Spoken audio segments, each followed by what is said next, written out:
നിങ്ങൾ ധൈര്യമായി അതിർത്തി കാത്തോളൂ, നിങ്ങളുടെ കുടുംബത്തെ ഞങ്ങൾ സംരക്ഷിച്ചു കൊള്ളാം. സാധാരണ തിരിച്ചാണ് പറയുന്നത്. നമ്മളെ കാക്കാൻ നമ്മുടെ സൈനികർ കണ്ണിലെണ്ണയും ഒഴിച്ച് ഉറങ്ങാതെ ഉണ്ണാതെ മഞ്ഞും മഴയും വെയിലും നോക്കാതെ കാത്തിരിപ്പുണ്ട്. അതുകൊണ്ട് നമുക്ക് ധൈര്യമായി കിടന്നുറങ്ങാമെന്നാണ്. ഇപ്പോൾ അവരോട് പറയുകയാണ്, നിങ്ങൾ ധൈര്യമായിരുന്നുള്ളൂ, നിങ്ങൾ ഞങ്ങളെ കാക്കുമ്പോൾ നിങ്ങളെ കുടുംബത്തെ ഞങ്ങൾ സംരക്ഷിക്കും. എന്താണ് കാര്യം? അതായത് സൈനികരുടെ ഏറ്റവും വലിയ പ്രശ്നമാണ്, അതായത് ഈ ഒരു ഫോൺ കോൾ പോലും സാധിക്കാത്ത സ്ഥലങ്ങളിൽ അവർ എത്തിപ്പെടുന്നു. പക്ഷേ അവരുടെ വീട്ടിൽ നിർണായക ഒരു പ്രശ്നം നടക്കുന്നു, അവർക്ക് അത് കൃത്യമായി വിളിച്ച് അന്വേഷിക്കാൻ പോലും സാധിക്കില്ല, ഇടപെടാൻ പറ്റില്ല. അപ്പോൾ എല്ലാ കാര്യത്തിലും നമുക്ക് സൈനികരുടെ കുടുംബത്തെ എല്ലാ കാര്യത്തിലും നമുക്ക് സഹായിക്കാൻ നമ്മളതിന് പ്രതിജ്ഞാബദ്ധരാണ്. പക്ഷേ നേരിട്ട് ഇടപെടാൻ പറ്റിയെന്ന് വരില്ല. പക്ഷേ ഈ കാര്യത്തിൽ ഒരു കാര്യത്തിലെങ്കിലും ഒരു സൊല്യൂഷൻ ഇപ്പോൾ ഉണ്ടായിരിക്കുകയാണ്. ഈ സൈനികർ ഉൾപ്പെടുന്ന കോടതി വ്യവഹാരങ്ങൾ അല്ലെങ്കിൽ നിയമപ്രശ്നങ്ങൾ അവരെ മാനസികമായി അലട്ടുന്നൊരു പ്രശ്നമായിരിക്കും. അവർ ഈ അതിർത്തി മേഖലകളിൽ, പ്രത്യേകിച്ച് കാശ്മീർ പോലെയുള്ള സ്ഥലത്ത് എപ്പോൾ വേണേലും സംഘർഷം പൊട്ടിപ്പുറപ്പെടാം. അല്ലെങ്കിൽ ഈ സിയാച്ചിൻ പോലുള്ള സ്ഥലങ്ങളിൽ ജോലി ചെയ്യുന്നവർക്ക് അവർ മഞ്ഞുമലകളിൽ പെട്ടിരിക്കുന്നതായിരിക്കും. അവർക്ക് ഫോൺ ചെയ്യാനോ ആശയവിനിമയം നടത്താനോ ഉള്ള സാഹചര്യം പോലും ഉണ്ടാകില്ല. അപ്പോൾ അവരുടെ കുടുംബത്ത് എന്തെങ്കിലും ഒരു നിയമപ്രശ്നം ഉണ്ടെങ്കിൽ അത് കൃത്യമായി ഫോളോ അപ്പ് ചെയ്യുക, അവരും നമ്മളെപ്പോലുള്ള മനുഷ്യരാണല്ലോ, അവർക്ക് സാധിച്ചെന്ന് വരില്ല. അപ്പോൾ അവർക്ക് അതൊരു മാനസിക സമ്മർദ്ദമായിട്ടുണ്ടാകും, അല്ലെങ്കിൽ അതിനെക്കുറിച്ചുള്ള ആശങ്ക അവർക്കുണ്ടാകും, സ്വാഭാവികമാണ്. അപ്പോൾ ഈ കാര്യത്തിൽ നിയമപ്രശ്നങ്ങളിൽ സൈനികർക്ക് സഹായവുമായി വരികയാണ്. ആരാ വരുന്നത്? അതായത് അടുത്ത നവംബറിൽ ഇന്ത്യയുടെ ചീഫ് ജസ്റ്റിസ് ആകാൻ പോകുന്ന ജസ്റ്റിസ് സൂര്യകാന്ത്. അതായത് സുപ്രീം കോടതി തന്നെ ഈ കാര്യത്തിൽ ഇടപെടുന്നു, അല്ലെങ്കിൽ അതിൻ്റെ ചീഫ് ജസ്റ്റിസ് തന്നെ ഈ കാര്യത്തിൽ ഇടപെടുന്നു എന്നുള്ള സംഗതിയാണ് ഉള്ളത്. അതായത് അദ്ദേഹത്തിന് ഇതിങ്ങനെ തോന്നാൻ കാരണം, ഈ ഓപ്പറേഷൻ സിന്ദൂറിൻ്റെ സമയത്ത് നിരവധി സൈനികർ അതിൻ്റെ ഭാഗമായി ത്യാഗോജ്വലമായ സേവനം കാഴ്ചവെച്ചു. അപ്പോൾ ഇതൊക്കെ ഇദ്ദേഹത്തെ വല്ലാണ്ട് സ്വാധീനിച്ചു. അപ്പോൾ ഇത് എങ്ങനെ, അതായത് നമ്മുടെ ഈ ലീഗൽ ഫ്രട്ടേണിറ്റി, അതായത് നമ്മുടെ നിയമ സംവിധാനം അടങ്ങുന്ന ആ ഒരു കുടുംബം, അവർ എങ്ങനെയാണ് ഇതിന് സൈനികർക്ക് പ്രത്യുപകാരം ചെയ്യുക, അല്ലെങ്കിൽ തിരിച്ച് നമ്മൾ അവരോട് കടപ്പെട്ടിരിക്കുന്നല്ലോ. അപ്പോൾ ആ ഒരു ചിന്തയിൽ നിന്നാണ്, അദ്ദേഹത്തിൻ്റെ ആശയത്തിൽ നിന്നാണ് അതായത് നമ്മുടെ ഈ ലീഗൽ സർവീസ് അതോറിറ്റി നമ്മൾ കേട്ടിട്ടുണ്ടാവും. അപ്പോൾ ദേശീയ തലത്തിൽ അങ്ങനെ ഒരു ലീഗൽ സർവീസ് അതോറിറ്റി ഉണ്ട്. അതിൻ്റെ ഫുൾ ഫോം ഇങ്ങനെയാണ്: നാഷണൽ ലീഗൽ സർവീസ് അതോറിറ്റി, നാൽസ എന്നാണ് അറിയപ്പെടുക. അപ്പോൾ ഇവരുടെ കീഴിൽ ഒരു പ്രോഗ്രാം തുടങ്ങിയിട്ടുണ്ട്. ആ പ്രോഗ്രാമിൻ്റെ പേര് വീർ പരിവാർ സഹായതാ യോജന. അതായത് ധീരയോദ്ധാക്കളുടെ സഹായത്തിനുള്ളിട്ടുള്ള പദ്ധതി, മലയാളം അങ്ങനെ വേണമെങ്കിൽ പറയാം. ഈ പദ്ധതി പ്രകാരമാണ് ഇപ്പോൾ ഈ നിയമസഹായം, അല്ലെങ്കിൽ ഒരു നിയമസഹായ വേദി സൈനികർക്ക് വേണ്ടി തുറന്നിരിക്കുന്നത്. അപ്പോൾ ഇതുമായി ബന്ധപ്പെട്ട് സൈനികർക്ക്, അതിർത്തിയിലുള്ള സൈനികർക്ക്, അല്ലെങ്കിൽ ഏത് സൈനികരായിക്കോട്ടെ, അവർക്ക് ഒരു നിയമസഹായം വേണമെങ്കിൽ ഈ ഒരു പദ്ധതി പ്രകാരം, അതായത് ദേശീയ legal service, national legal service authority വഴി അവർക്ക് സൗജന്യമായി നിയമസഹായം കിട്ടും. അതിപ്പോൾ ഏത് വിഷയമായിക്കോട്ടെ, ഒരു ക്രൈം കേസാണെങ്കിൽക്കോട്ടെ, ഒരു ക്രൈമുമായി ബന്ധപ്പെട്ട കേസായിക്കോട്ടെ, സിവിൽ കേസായിക്കോട്ടെ, മറ്റേ അവകാശ തർക്കം, വസ്തു തർക്കം, സ്ഥലതർക്കം, ഇതൊക്കെയാണല്ലോ സാധാരണഗതിയിൽ നമ്മുടെ ദൈനംദിന ജീവിതത്തെ പോലും അസ്വസ്ഥമാക്കുന്നത്. നമ്മുടെ സഹോദരങ്ങളുമായിട്ടുള്ള സ്വത്ത് തർക്കം, അല്ലെങ്കിൽ അയൽക്കാരുമായിട്ടുള്ള അതിർത്തി തർക്കം, ഇതുമായിട്ട് ബന്ധപ്പെട്ട സിവിൽ കേസുകൾ നിരവധി സാധാരണയാണ്. പട്ടാളക്കാരും സൈനികരായിട്ടുള്ളവരും ഇതിലൊക്കെ കണ്ണികളാകുന്നവരാണ്. അപ്പോൾ അത്തരത്തിൽ കേസുകളിൽ പെടുന്നവർക്ക് ഈ പറയുന്ന ദേശീയ ലീഗൽ സർവീസ് അതോറിറ്റി വഴി നിയമസഹായം കിട്ടും എന്നുള്ളതാണ് ഇതിൻ്റെ സംഗതി. അപ്പോൾ ഇത് പ്രകാരം ഇപ്പോൾ ഇതിൻ്റെ ഉദ്ഘാടനം നടന്ന സ്ഥലം പോലും ശ്രദ്ധേയമാണ്. ശ്രീനഗറിലാണ് ഇതിൻ്റെ ഉദ്ഘാടനം നടന്നത്. അതായത് കാശ്മീരിൻ്റെ തലസ്ഥാനം, നിലവിൽ തലസ്ഥാനം.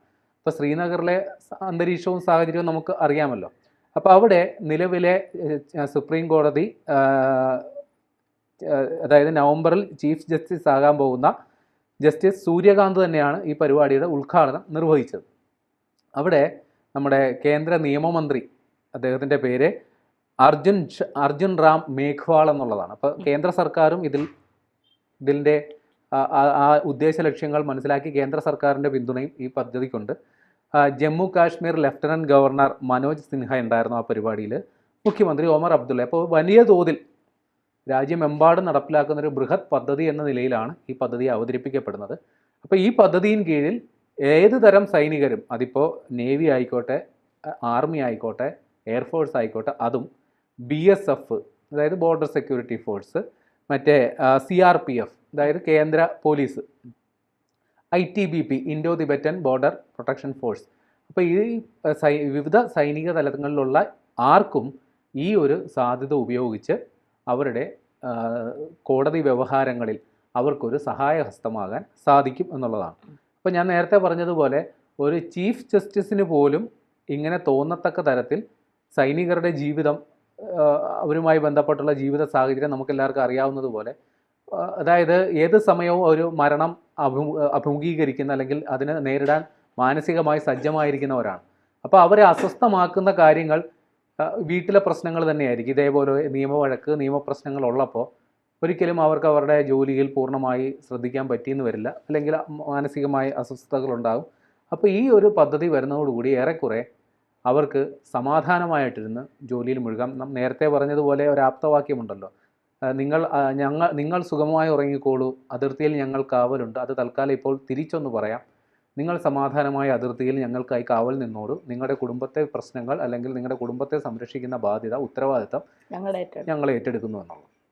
പെട്ടെന്ന് ഇത്തരം ഒരു തീരുമാനം എടുക്കാനുള്ള കാരണം പഹൽഗാം മാത്രമാണോ അതോ മറ്റ് സൈനികർ ചെയ്യുന്ന നേട്ടങ്ങൾ കൂടി കണക്കിലെടുത്തുകൊണ്ടാണോ? അല്ല, ഇത് സൈനികരുടെ മൊത്തത്തിലുള്ളൊരു വികാരമാണല്ലോ. അതായത് പൊതുവെ സൈനികർക്കുള്ള പരാതി, ഞങ്ങൾ എത്രത്തോളം ഇന്ത്യയെ സംരക്ഷിക്കുന്നു, എത്രത്തോളം കഷ്ടപ്പെട്ടിട്ടാണ് അവിടെ ജോലി ചെയ്യുന്നെന്നുള്ള കാര്യം പലരും അത് സൗകര്യപൂർവ്വം മറക്കാറാണുള്ളത്. സൈനികരുടെ ജീവിത സാഹചര്യത്തെക്കുറിച്ച്, അവർക്ക് മാസം കിട്ടുന്ന കോട്ടയെക്കുറിച്ച് മാത്രമാണ് പ്രത്യേകിച്ച് മലയാളികൾ ചർച്ച ചെയ്യുക.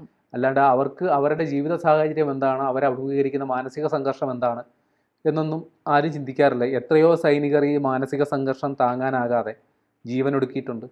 എത്രയോ പേർ ആ തൊഴിൽ, ആ ജോലി പോലും അതെ, ആ ജോലി പോലും വേണ്ടാന്ന് വെച്ചിട്ട് മടങ്ങുന്ന എത്രയോ പേരുണ്ട്. അപ്പോൾ ഇതൊക്കെ, അതിൻ്റെയൊക്കെ പല കാരണങ്ങളുണ്ടാകാം. അതിൽ സുപ്രധാനമായൊരു കാരണമാണ് അവരുടെ കുടുംബത്തിലുണ്ടാകുന്ന നിയമപ്രശ്നങ്ങൾ. അപ്പോൾ ഇതിൽ ഈ ഒരു സംഗതി ഇതിൽ മാത്രമായിട്ട് ഒതുക്കരുത് എന്നുള്ളതാണ്. കാരണം പല മേഖലകളിൽ അവർക്ക് ഇതേപോലെയുള്ള സഹായവും ഇടപെടലും വേണ്ടി വരും. അപ്പോൾ ആ കാര്യത്തിൽ കൂടി ഒരു ശ്രദ്ധ ഉണ്ടായാൽ കുറച്ചുകൂടി കാര്യങ്ങൾ സുഗമമാകുമെന്നാണ് തോന്നുന്നത്.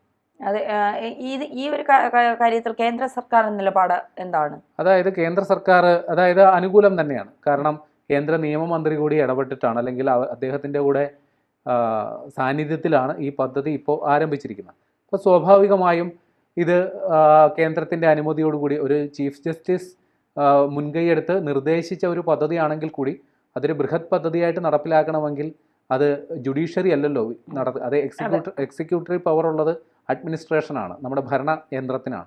അപ്പോൾ അവർ ഇതൊരു ബൃഹത് പദ്ധതിയായിട്ട് ഏറ്റെടുക്കുന്നു.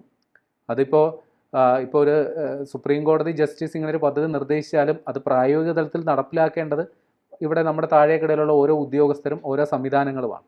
അപ്പോൾ അതിന് തീർച്ചയായിട്ടും ഒരു സർക്കാർ ഉത്തരവ് കൂടിയേ തീരും. അപ്പോൾ അത്തരത്തിൽ കേന്ദ്ര സർക്കാർ ഇതിൽ ഇടപെടുന്നുണ്ടെന്നാണ് മനസ്സിലാക്കേണ്ടത്. ഒരു പദ്ധതി എന്ന നിലയിൽ തന്നെ ഇത് ഞാൻ നേരത്തെ പറഞ്ഞല്ലോ, വീർ പരിവാർ സഹായത യോജന, അതായത് സൈനികരുടെ കുടുംബത്തെ സഹായിക്കാനായിട്ടുള്ള പദ്ധതി, അങ്ങനെയാണ് ഇത് അവതരിപ്പിക്കപ്പെടുന്നത്. അപ്പോൾ തീർച്ചയായിട്ടും ഇതിന് നല്ലൊരു പ്രതികരണം അല്ലെങ്കിൽ സൈനികരുടെ ഭാഗത്ത് നിന്ന് വലിയൊരു സ്വീകാര്യത ഇതിന് കിട്ടുമെന്ന് തന്നെയാണ് കരുതേണ്ടത്.